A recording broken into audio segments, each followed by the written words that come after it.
All right, guys, so today we're going over 9-3, which is rotations. A rotation around about a fixed point called the center of rotation through angle of x degrees is a function that maps a point to its image such that if the point is the center of the rotation, then the image and the pre-image are the same point, or if the point is not the center of rotation, then the image and pre-image are the same distance from the center of rotation, and the measure of the angle of rotation formed by the pre-image, center of rotation, and image points. When we do these, we assume that these are either in clockwise or counterclockwise. Assume that they are all in counterclockwise unless otherwise instructed. So then we've got some formulas right here for us. So if it's a 9-degree rotation counterclockwise, you just you flip the signs and you change the y to negative. 180 degree, we just flip the sign, or we flip the signs of each of them. And then 270, we flip the x and the y, and then we change the x to negative. So let's jump into some examples here. So first, the parallelogram has f 2, 1, 7, 1, 6, negative 3, and 8j, 1, negative 3. So let's go ahead and graph those. At 2, 1 would be f, 7, 1 would be g, 6, negative 3 is h, and 1, negative 3 is j. So this is my figure here.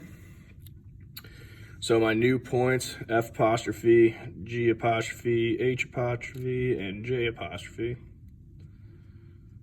Okay, and we're doing 180. So when we do 180, all we're doing is changing the signs of these things. So instead of 2, 1, it's going to be negative 2, negative 1. Instead of 7, 1, it'll be negative 7, negative 1. Instead of 6, negative 3, it'll be negative 6, positive 3.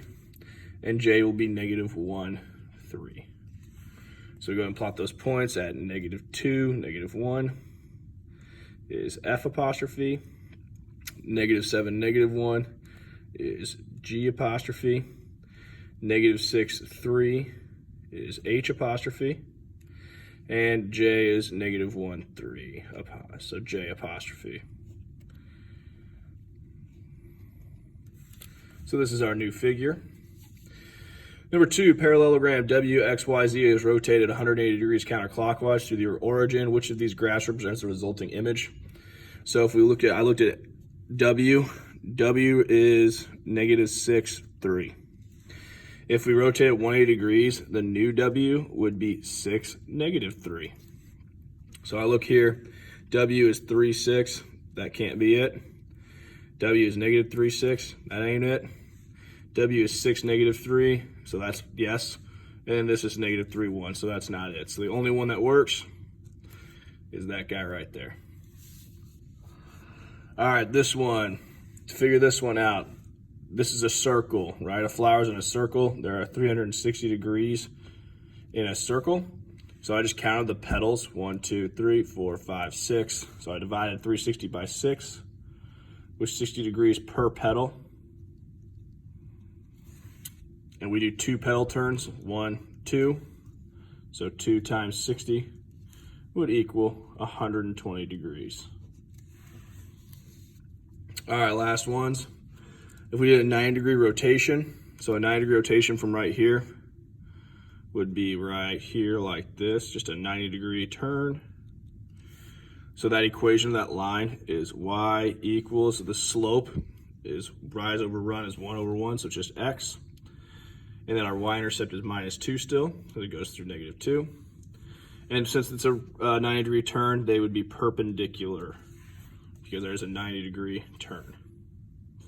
For 180 degrees, we would flip these points. So again, you take this like this is negative 1, negative 1, 1. For a 90-degree angle, it would then be at 1, negative 1, so it'd be right here. So our 180 degree goes like this. So our slope is going to be negative x because they're going down 1, right 1. But the y-intercept is at positive 2 because that's where it crosses. And those are parallel. That's it for 9-3.